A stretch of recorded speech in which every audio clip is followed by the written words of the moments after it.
Hello student, कैसे हैं आप सभी लोग। देखिए बेटा, अभी हमारा कल जो नेक्स्ट वीडियो मैंने कल की वीडियो में आपको भेजा था उसमें चैप्टर आपका 11 समाप्त हो चुका था।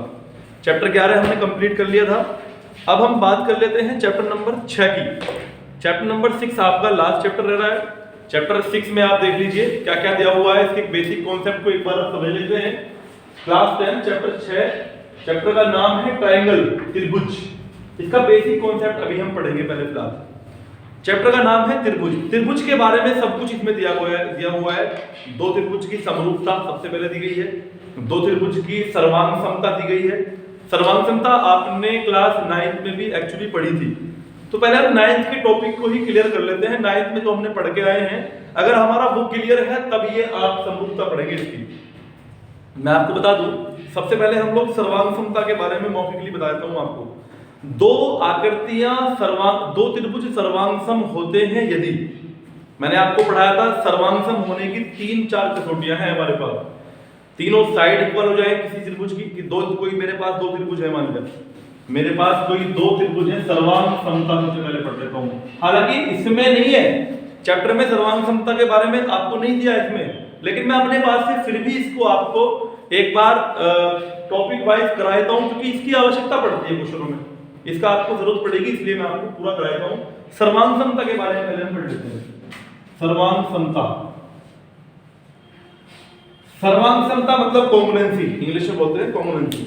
इसके बारे में आप लोग क्या जानते हैं मैं आपको बता दूं। सर्वांगसम होती हैं दो आकृतियां कब, अगर दो त्रिभुज की बात करूं मैं, अगर दोनों त्रिभुज ये वाले आपके दोनों त्रिभुज की दोनों भुजाएं, तीनों भुजाएं बराबर हैं। मान लिया ये भी 3 है, ये भी 3 है, ये 5 है, ये 5 है, ये 4 है और ये 4 है। अगर संगत भुजाएं, अगर किसी दो त्रिभुजों की संगत भुजाएं बिल्कुल समान हैं, बराबर हैं, तो ये दोनों त्रिभुज सर्वांगसम होते हैं। क्या होते हैं त्रिभुज? सर्वांगसम। और त्रिभुज के सर्वांगसम होने का चिन्ह होता है बच्चों ये दो बराबर और उसके ऊपर ऐसे करके समरूप का चिन्ह, ये त्रिभुज की सर्वांग समता का चिन्ह है। तो मैं कह सकता हूं त्रिभुज ABC और DEF, मैं कह सकता हूं त्रिभुज ABC सर्वांगसम है त्रिभुज DEF के। दो त्रिभुज कैसे हैं बच्चों? ये सर्वांगसम है आपके त्रिभुज। ये बात क्लियर हो जाती है आपकी सभी की। अब मैं बात कर लेता हूं बच्चों, सर्वांगसम कब कब होता है त्रिभुज? आकृति सर्वांगसम होती है यदि इसकी तीनों भुजाएं बराबर हो, समान हो, अगर उसके तीनों कोण बराबर हो, तीनों कोण बराबर हो, तीनों भुजाएं बराबर हो, दो भुजाएं एक कोण बराबर हो, एक कोण दो भुजाएं बराबर हो। ऐसी कुछ कसौटियां हैं आपके पास में। इन कसौटी से हम लोग, जैसे हमारी तीनों भुजाएं बराबर हैं तो मैं लिख सकता हूं SSS कसौटी से। SSS का मतलब साइड साइड साइड, तीनों साइड उसकी इक्वल है, इसीलिए हम लिखा साइड साइड साइड कसौटी से त्रिभुज ABC सर्वांगसम है त्रिभुज DEF के। एक बात इसकी मुख्य होती है, इसके अंदर एक गुण होता है सर्वांग समता के अंदर। अगर दो त्रिभुज आपके कहीं सर्वांगसम है, दो त्रिभुज अगर आपके कहीं सर्वांगसम है, तो उनमें कुछ गुणात्मक बातें होती हैं, उनकी विशेषताएं होती हैं कि उनकी तीनों भुजाएं बराबर होती हैं, तीनों कोण बराबर होते हैं, तीनों भुजाएं बराबर होती हैं, तीनों कोण बराबर होते हैं, एंड उनकी सर्वांग समता से हमारा काम आगे अधिक चलने के लिए समरूपता में इसका यूज कैसे होगा वो मैं आपको बताने वाला हूं। अभी आपने पढ़ी सर्वांग समता, सर्वांग समता और समरूपता में आपको मैं अंतर प्रकट करता हूं। समरूपता ये है आपकी समरूपता। इस चैप्टर में हम एक्चुअली चैप्टर जो पढ़ेंगे इस पे टॉपिक, इस पे डिपेंड है समरूपता पे। ये इससे कैसे भिन्न है मैं आपको बता देता हूं। सभी इसकी तुलना कैसे करते हैं समरूपता और सर्वांग समता में। अभी हम समरूपता पढ़ेंगे। दो आकृतियां समरूप होती हैं कब? पहले मैं सर्वांग समता आपको बता दिया कि इनकी तीनों भुजाएं बराबर हो, तीनों भुजाएं बराबर हो तो त्रिभुज सर्वांगसम होते हैं, तीनों कोण बराबर हो त्रिभुज सर्वांगसम होते हैं, दो भुजाएं एक कोण बराबर हो त्रिभुज सर्वांगसम होते हैं, दो कोण एक भुजा बराबर हो त्रिभुज सर्वांगसम होते हैं। सर्वांगसम आकृतियां अगर एक दूसरे के ऊपर उठा के रख दूं, मैं इस त्रिभुज को उठा के इसके ऊपर रख दूं तो इसे पूरा पूरा ढक लेती है, इसको ये पूरा पूरा ढक लेती है। ये तो होगी बिल्कुल समान आकृति, बिल्कुल समान, बिल्कुल आकार में भी समान, आकार में भी समान और इसके आयतन में भी समान। ये ऐसी होती हैं आकृतियां आपकी सर्वांग सम। ये 9th में आप पढ़ के आए हैं एक्चुअली। अब मैं बात कर लेता हूं समरूपता की। समरूपता के बारे में आपकी बुक में हालांकि बहुत कुछ दिया हुआ है, आप लोग पढ़ेंगे। सबसे पहले इसकी डेफिनेशन, समरूपता। समरूप आकृतियों के बारे में मैं आपको बता दूं, इसको मैं फिलहाल साफ कर लेता हूं। समरूप आकृतियों के बारे में कहा है, इसकी डेफिनेशन है आपकी, समरूप आकृतियां बुक में लिखा हुआ है, वो ऊपर दिया आपको। समरूप आकृतियां, दो आकृतियां समरूप होती हैं, दो आकृतियां समरूप कहलाती हैं यदि उनके आकार समान हो परंतु उनकी एमाप भिन्न हो सकती है, परंतु उनकी एमाप भिन्न हो सकती हैं। समरूप आकृतियां के कुछ उदाहरण हैं, जैसे आपको दिया हुआ है समरूपता की डेफिनेशन, मैंने आपको बताया, अभी भी लिखवाया, अभी समझाया मैंने आपको। दो आकृतियां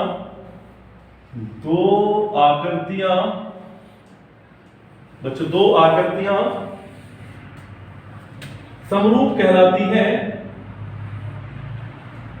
समरूप कहलाती हैं, दो आकृतियां समरूप कहलाती हैं यदि उनके आकार तो समान हो, आकार तो कैसे हो, समान हो, परंतु एमाप भिन्न हो, परंतु एमाप भिन्न हो, परंतु एमाप भिन्न हो, तो वे आकृतियां समान आकृति समरूप आकृतियां कहलाती हैं। जैसे देखिए, मैं देख रहा हूं आपको, एक भुजा ये है, एक लाइन ये है, आप देख रहे हो दोनों का आकार तो समान है, दोनों की बिल्कुल दिशाएं समान हैं, बिल्कुल सेम दिशा में रखी है, लेकिन इनकी एमाप भिन्न है। ये बड़ी भुजा है और ये छोटी भुजा है आपकी। मैं अगर बात करूं, ये 3 सेंटीमीटर होगी, ये आपकी 6 सेंटीमीटर होगी। तो लंबाइयां से एमाप, मैंने कहा एमाप भिन्न है, समान आकार है उनके, एमाप उनके भिन्न है, माप उनकी भिन्न है, माप उनकी अलग, भिन्न का मतलब अलग अलग, माप उनकी अलग अलग होगी, परंतु उनकी जो आकार होंगे वो देखने में हमें समान लगेंगे। जैसे एक मेरे पास छोटा सर्किल है, एक मेरे पास बड़ा सर्किल है, लेकिन परंतु है दोनों सर्किल, है दोनों वृत्त मेरे पास, एक छोटा वृत्त है, एक मेरे पास बड़ा वृत्त है, दोनों है तो वृत्त आपके। तो ये आकृतियां समरूप कहलाती हैं कब, इनकी एमाप तो भिन्न है, ये लगभग 1 सेंटीमीटर का त्रिज्या का है, ये लगभग 3 सेंटीमीटर त्रिज्या का है, तो एमाप तो भिन्न है परंतु आकार उनके समान है। ये भी वृत्त है, वृत्त के आकार में बना हुआ है, ये भी वृत्त के आकार में बना हुआ है।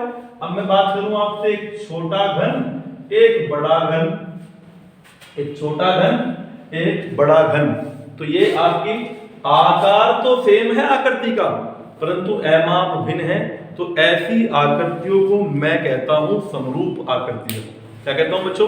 समरूप आकृतियां। अब समरूपता के बारे में थोड़ी सी कुछ भिन्न बातें हैं, वो एक बार हम पढ़ लेते हैं, आप लोग ध्यान से एक बार देख लेना समरूपता क्या क्या होती है, कैसे कैसे समरूपता को हम लोग प्रकट करेंगे।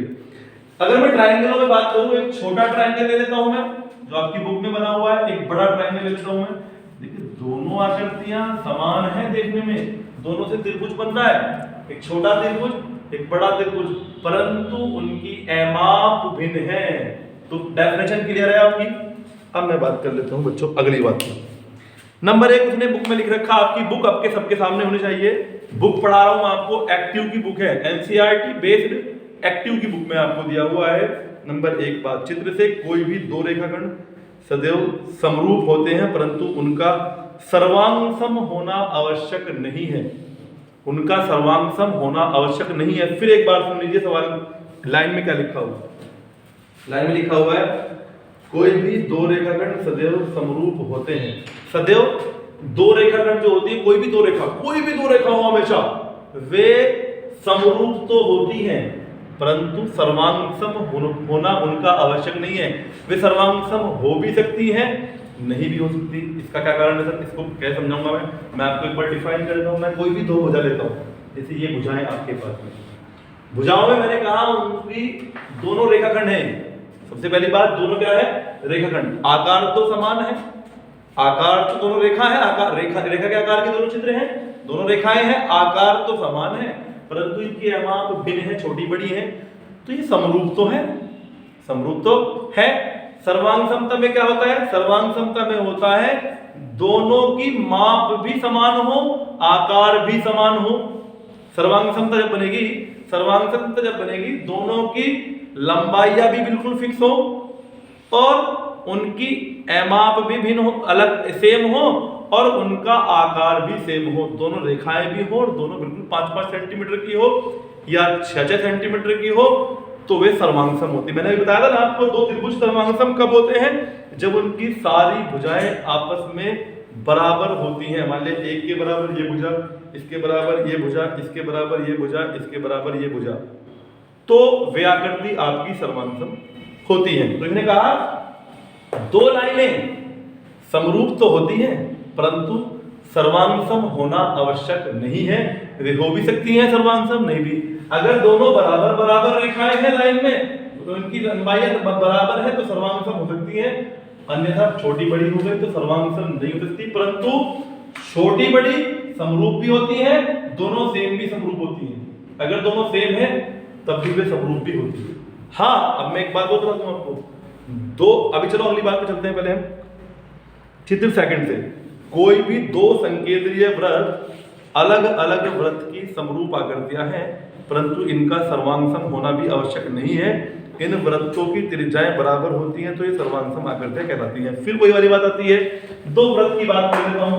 अगर दोनों वृत्त देखिए आपके छोटे बड़े हैं तो समरूप तो वे होते हैं, समरूप तो वे होते हैं, परंतु अगर ये असमरूप तो है क्योंकि दोनों के आकार तो समान है परंतु एमाप भिन्न है, समरूप तो होते हैं, परंतु इनका सर्वांगसम होना आवश्यक नहीं है। अगर छोटे बड़े हैं तो ये सर्वांगसम नहीं होंगे।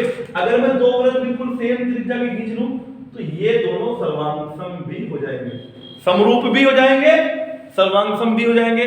चूंकि दोनों की माप भी समान है, आकार भी समान हो गया, दोनों चीज बराबर है, दोनों चीज समान है, तो हम कहेंगे सर्वांगसम है। अगर आकार समान है, एमाप भिन्न है, तो समरूप होती है। बात समझ में आ गई? अब आती है तीसरे पॉइंट की बात। चित्र थर्ड से, कोई भी दो वर्ग समबाहु त्रिभुज सदैव समरूप होते हैं। समबाहु त्रिभुज सदैव समरूप होते हैं परंतु इनका सर्वांगसम होना आवश्यक नहीं है। यदि वर्गों का समबाहु त्रिभुजों की यदि वर्गों तथा समबाहु त्रिभुजों की लंबाइयां बराबर हो तो सर्वांगसम आकृतियां कहलाती हैं। एक बार डिफाइन करता हूं आपके सामने। सबसे पहले आप देख लीजिएगा, दो त्रिभुजों की बात कर लेते हैं। मैं एक्सप्लेन करना चाहता हूं चैप्टर को आपके आगे। अगर आपने चैप्टर की जो बेसिक कॉन्सेप्ट है वे ढंग में पढ़ ली ना, वे अच्छे से पढ़ ली, तो बेटा चैप्टर बहुत आसान है, बहुत इजी है। और मैं एक बात आपको और बता देता हूँ, इस चैप्टर में बच्चे आगे पिछल जाते हैं, बच्चे बड़े कंफ्यूज होते हैं और बच्चों को ये चैप्टर इसलिए टफ लगता है। चूंकि मैं आपको बता दूं टफ इसलिए लगता है, बच्चे बेसिक कॉन्सेप्ट पे ध्यान नहीं देते तो टफ हो जाता है चैप्टर आपके सामने। अगर हमने इसका बेसिक पढ़ लिया तो बहुत आसान चैप्टर है, बहुत इजी चैप्टर। सारे बच्चों को अगर मैं बात रेशो निकालना चाहूँ ना, अगर मैं एक सर्वे करूँ 10th क्लास से किसी भी स्कूल में जाके, तो 100% स्टूडेंट में से 80% स्टूडेंट यही कहते हैं कि चैप्टर 6, अगर मैं सारे चैप्टरों में कंपेयर कराऊँ कि चैप्टर 6 कैसा है आपका, तो चैप्टर 6 के बारे में 80% बच्चे, 90% बच्चे ये कहते हैं सर ये टफ चैप्टर है, ये सबसे हार्ड चैप्टर लगता है बच्चों को। कारण उसका, इसकी सर्वांगसमता समरूपता में बच्चा इलझ के रहता है, उसको इस बात का बेसिक कॉन्सेप्ट जो है इसका वो सही से नहीं पकड़ पाता, इसीलिए वो इसे हार्ड लगता है। इसका बेसिक कॉन्सेप्ट अगर आपको बढ़िया समझ में आ गया ना तो बहुत अच्छा चैप्टर है, बहुत सिंपल चैप्टर है। आपको ध्यान से फिर एक बार देखिए, मैं बता देता हूँ। इसने कहा था पॉइंट नंबर 3 में, कोई भी दो समरूप त्रिभुज सर्वांगसम होते हैं। कोई भी दो वर्ग समबाहु त्रिभुज सदैव समरूप होते हैं। कोई भी दो वर्ग की बात कर लेता हूँ, दो वर्ग है बच्चों मेरे सामने, एक वर्ग ये है, एक वर्ग मेरे सामने सेम भुजा का ये है। मान लीजिए ये भी 4 4 4 4 4 4 4 4 4 4 4 4 4 सारी 4 4 हैं, तो दोनों त्रिभुज जो दोनों वर्ग होंगे आपके, वे क्या होंगे? सर्वांगसम भी है। क्योंकि सर्वांगसम क्यों है?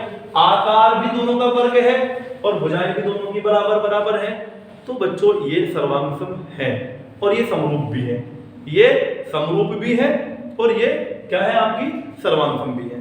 परंतु अगर एक वर्ग छोटा हो गया, एक वर्ग बड़ा हो गया, तो मैं बात कर दूंगा ये समरूप तो है, परंतु सर्वांग सम नहीं है बच्चों, सर्वांग सम नहीं है। कारण चूंकि आकार तो समान है परंतु इनकी लंबाई छोटी बड़ी हो गई, लंबाई छोटी बड़ी होने के कारण ये सर्वांग सम नहीं है, समरूप है। ऐसे मैं आपके सामने अगर मैं बात करूं आपसे समरूप त्रिभुज की, समरूप त्रिभुज बोले तो ये होता है आपके सामने। अगर समरूप त्रिभुज कैसा भी हो, कितनी भी छोटी भुजा का हो, कितनी बड़ी भुजा का हो, सारे कोण 60 60 60 60 60, सारे कोण 60 60 60 के होते हैं। तो उसने कहा है आपसे इनका सर्वांग सम होना आवश्यक नहीं है। समरूप त्रिभुज समरूप तो होते हैं, समबाहु त्रिभुज समरूप तो होते हैं परंतु इनका सर्वांग सम होना आवश्यक नहीं है। ये वर्गों तथा समबाहु त्रिभुजों की लंबाइयां बराबर होती हैं तो सर्वांग सम आकृतियां कहलाएगी। अगर आपको सारी भुजा 2 2 2, ये भी 2 सेंटीमीटर का है, ये भी 2 2 2 2, तो सर्वांग सम है, तो सर्वांग सम है। छोटी बड़ी हो गई तो सर्वांग सम नहीं है, समरूप तो कंफर्म है, समरूप तो कंफर्म है आपकी। ठीक है, चलिए अगली बात कहता हूं। अब पॉइंट उक्त से स्पष्ट किया है कि यदि दो आकृतियां समरूप हैं तो पहली आकृति को सिकोड़कर या फैलाकर दूसरी आकृति को प्रकट किया जा सकता है, प्रकट किया जा सकता है। अतः हम कहते हैं कि समरूप आकृतियों के विभिन्न भागों में एकाकी संगतता होती है और समरूप आकृतियों के संगत भाग समानुपाती होते हैं। अब आते हैं बात दूसरी पर। चलिए मैं अगली बात पढ़ाता हूं आपको। देखिए समरूपता होने के लिए, समरूपता एक्चुअली जो आएगी आपकी, अभी मैं आगे समरूपता के बारे में एक प्रमेय है आपकी, उस प्रमेय को डिस्कस करूंगा अगली टॉपिक में, अगली वीडियो में। फिलहाल मैं आज के लिए अभी आपकी समरूपता आपको समझ में आ गई। आकार समान होना चाहिए परंतु एमाप अगर उसकी भिन्न भी है तब भी वो समरूप है। अगर उसका आकार भी समान है, उसकी लंबाइयां भी बराबर है, तब भी बेटा वो समरूप है। समरूप होने के लिए दोनों कंडीशन है, आकार भी समान हो और लंबाइयां अलग अलग हो, तब भी वो आपकी समरूप है, और आकार भी समान हो और लंबाई भी बराबर हो, तब भी वो समरूप है। अब समरूपता होने के लिए एक विशेष बात आती है, मैं आपको बता देता हूं। अभी समरूपता दिखाई देने के लिए अलग विशेष बातें आपके सामने आएंगी, वो मैं डिस्कस करूंगा। फिलहाल मैं एक्सरसाइज 6.1 की बात लेकर के चल रहा हूं, ठीक है। तो देखिए बच्चों, बेटा अभी मैंने आपको बेसिक कॉन्सेप्ट इसका समझाया है, बाकी आगे इसकी थ्योरम है, कुछ थ्योरम मैं आपकी नेक्स्ट वीडियो में कराऊंगा। फिलहाल आपकी एक्सरसाइज है जो एनसीईआरटी बेस्ड बुक है आपकी एक्यू की, उसमें एक्सरसाइज है आपकी, एक्सरसाइज करा रहा हूं मैं आपको 6.1। मैं एक्सरसाइज 6.1 की बात कर रहा हूं तो कर लेता हूं बच्चों, ठीक है। चैप्टर नेम ट्रायंगल, और चैप्टर नेम आ गया आपका ट्रायंगल 6.1, क्वेश्चन नंबर आपका 1 है। मैं 1 की बात कर लेता हूं। 1 में कहा उसने, देखिए कोष्टक में दिए गए शब्दों में से सही शब्दों का प्रयोग करते हुए रिक्त स्थानों की भरिए। आपको रिक्त स्थान फिल करने हैं, रिक्त स्थान वाले क्वेश्चन है। सभी व्रत क्या होते हैं, सर्वांग सम होते हैं या समरूप होते हैं। मैंने अभी आपको बताया सभी व्रत जो होते हैं वो, अगर मैं बात करूं छोटे, एक व्रत छोटा एक व्रत बड़ा, सभी व्रत में तो छोटा भी आ गया बड़ा भी आ गया, जो छोटा और बड़ा व्रत जो होता है तो समरूप तो होगा। अगर वे दोनों बराबर व्रत हैं बिल्कुल तब भी समरूप होंगे, छोटे बड़े हैं तब भी समरूप होंगे, परंतु सर्वांग सम होना उनका आवश्यक नहीं है। अगर दोनों इक्वल हैं तो सर्वांग सम होंगे, दोनों छोटे बड़े हो गए तो सर्वांग सम नहीं होगा। उन्होंने कहा सभी व्रत चाहे वो छोटे हो चाहे वो बड़े हो सर्वांग सम होंगे या समरूप होंगे, बताओ आप लोग। समरूप ही तो होंगे, तो इसका आंसर हो जाता है बच्चे समरूप। सर्वांग सम होना उनका आवश्यक नहीं है। अब नेक्स्ट बात पे आते हैं, सभी वर्ग सर्वांग सम होते हैं समरूप होते हैं। बच्चों समरूप भी तो होते हैं सभी वर्ग, छोटा बड़ा भी हो सकता है, सभी में तो सारे आ गए ना, छोटे बड़े वर्ग भी हो सकते हैं। अब तीसरा क्वेश्चन, इसका थर्ड पार्ट, सभी डॉट, तीसरा है इसका बच्चों, सभी डॉट, सभी डॉट त्रिभुज समरूप होते हैं, त्रिभुज समरूप होते हैं, समरूप होते हैं। वो कौन से त्रिभुज होते हैं, समद्विबाहु होते हैं, समद्विबाहु होते हैं या समबाहु होते हैं, ये पूछा गया हमसे। वो कौन से त्रिभुज हैं जो हमारे समबाहु होते, सभी त्रिभुज समरूप होते हैं, सारे त्रिभुज समरूप होते हैं, सारे के सारे त्रिभुज समरूप होते हैं। तो समरूप के लिए कौन से होते हैं वे, सर्वांग सम, वे समद्विबाहु होते हैं या समबाहु होते हैं, हमें ये क्लियर करना है। समबाहु होते हैं वे या समबाहु होते हैं। तो मैं आपको बता दूं बच्चों, सभी त्रिभुज वालों की बात कर रहे हैं। अब देखिए समरूप कब होंगे वे? समरूप तो होते हैं हमेशा समबाहु त्रिभुज या समद्विबाहु। समद्विबाहु की बात करूं तो समद्विबाहु बच्चों बेटे ये होते हैं आपके, समद्विबाहु है आपके, ये आपके समद्विबाहु। और समबाहु कौन से होते हैं? समबाहु ये होते हैं जिनके प्रत्येक कोण 60 60 60 60 60 60। इनमें प्रत्येक कोण 60 का होना आवश्यक नहीं है, इनमें प्रत्येक कोण का आवश्यक होना, ये बराबर होना आवश्यक नहीं है। तो इसने कहा सभी त्रिभुज, सभी समद्विबाहु त्रिभुज समरूप होते हैं, सभी समबाहु त्रिभुज समरूप होते हैं। ठीक है, समबाहु होते हैं वो, समबाहु त्रिभुज जो होते हैं सारे कैसे होते हैं? वो समरूप ही होते हैं, क्योंकि समबाहु में एक बात कंफर्म है, सभी के कोण 60 60 60 के होते हैं। आकार तो समान हुआ, कम से कम आकार तो समान हुआ ना भाई, आकार तो समान होना जरूरी है ना हमारा। चलिए अब नेक्स्ट बात पे आते हैं, क्वेश्चन नंबर 4। भुजाओं की समान संख्या वाले दो बहुभुज, भुजाओं की समान संख्या वाले दो बहुभुज, भुजाओं की संख्या बराबर है। बहुभुज का मतलब माना दोनों आपके चतुर्भुज हैं। भाई बहुभुज किसे कहते हैं? चतुर्भुज को भी बहुभुज कहते हैं, त्रिभुज भी होता है, पंचभुज भी होता है, षष्ठभुज भी होता है, 6 भुजाओं का, 7 भुजाओं का, 8 भुजाओं का, सबको अलग अलग नाम ना देके इसने कह दिया बहुभुज। बहुत सारी भुजाओं वाला बहुभुज होता है। तो उसने कहा आपसे भुजाओं की संगत समान संख्या वाले दो बहुभुज समरूप होते हैं यदि उनके, नंबर 1 में, यदि उनके संगत कोण क्या हो? उनके संगत कोण बराबर हो। उनके संगत कोण क्या हो बच्चों? बराबर हो, और उनकी संगत भुजाएं समानुपाती हो। संगत भुजाएं क्या हो? समानुपाती हो। अब मैं समानुपात की बात कर लेता हूं बच्चों। समानुपात का मीन्स क्या है? समानुपात का मीन्स ये है, समरूपता को प्रकट करने के लिए उनकी भुजाओं में समानुपातिकता होना बहुत जरूरी है। समानुपात होने का भी एक बड़ा एक कष्ट गुण है। क्या गुण है बता दूं आपको। अगर दो मेरे पास वर्ग हैं, मेरे पास दोनों वर्ग हैं, तो वर्ग में मुझे पता दोनों वर्ग तो हैं, लेकिन ये 4 है तो ये 8 है, ये 4 है तो ये 8 है, 8 8 8, सारी की सारी 8, तो ये समरूप है। क्या है? समरूप है।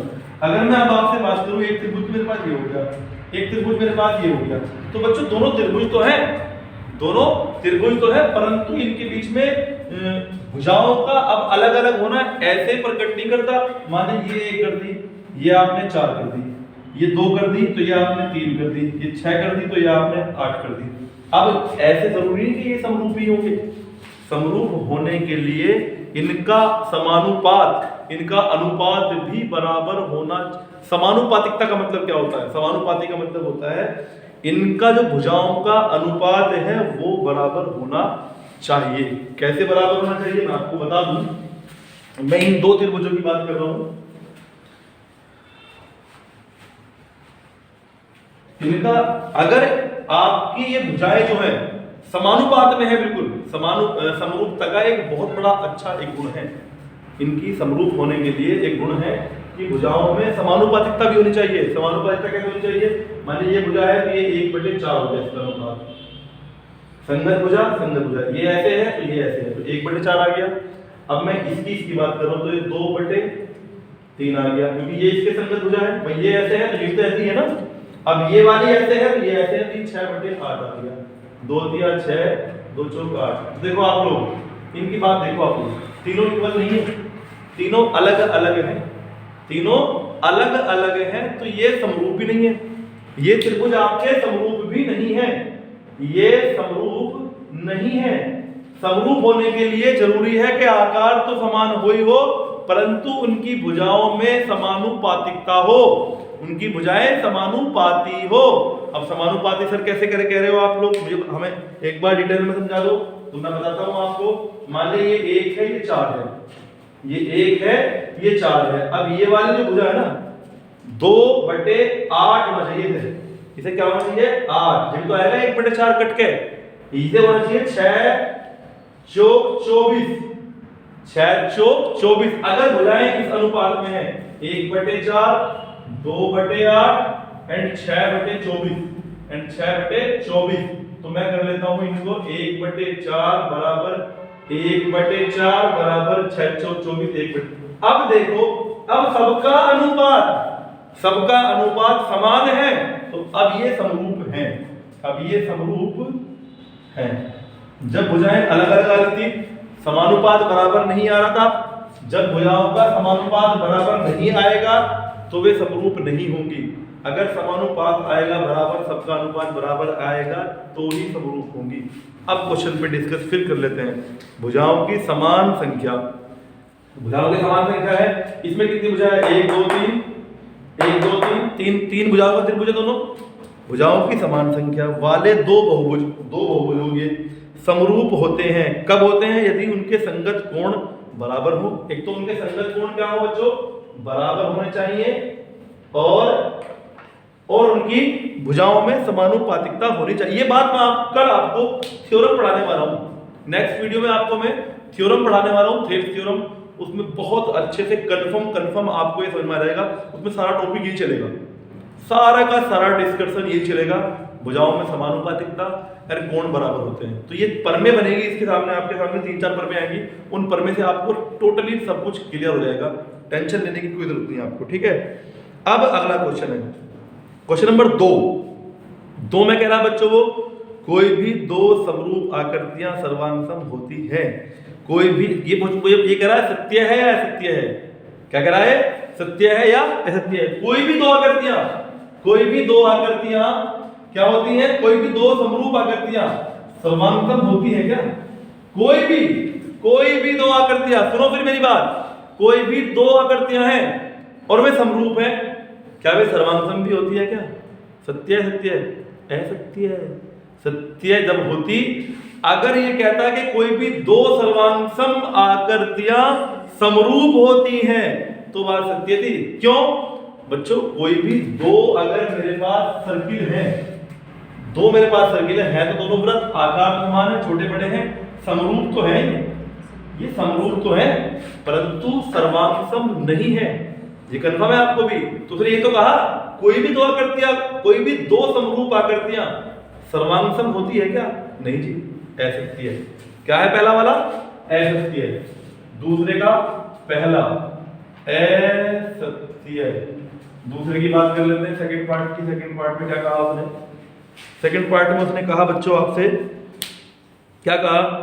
कोई भी दो समरूप आकृतियां, कोई भी दो समरूप आकृतियां समरूप होती हैं। कोई भी दो, ये गलत लिखा हुआ है क्या इसमें?